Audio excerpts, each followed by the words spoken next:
I'm curious about the connection between aesthetic beauty and religious experience.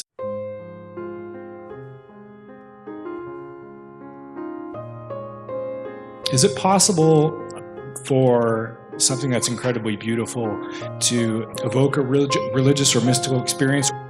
Is that why we have cathedrals built like as spectacular buildings as opposed to maybe little boxes? Right. Well, it's if you're going to house the ultimate ideal, you build something beautiful, right? To represent its dwelling place, and it should be beautiful. And this is something that people do not take seriously.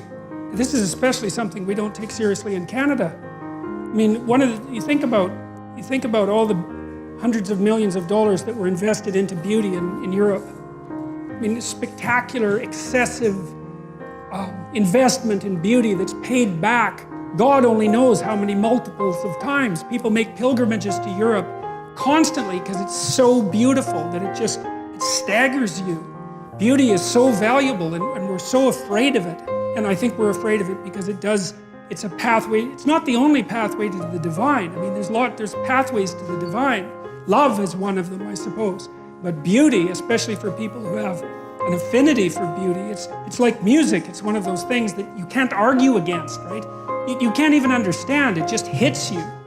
And it shows you, well, it shows you the ideal. That's one way of thinking about it. But it also shows you, I think, it's like a vision of the potential future. It's something like that as well, that if we just got our act together and beautified things, that's the place that we can inhabit and that would ennoble us. And that's why this Jerusalem, the heavenly city, is paved with gemstones. You know, they're crystalline, they emit light. And yeah, it's the proper dwelling place for an enlightened consciousness. And we ignore it at our spiritual and economic peril. It's obvious that there's almost nothing more valuable than beauty.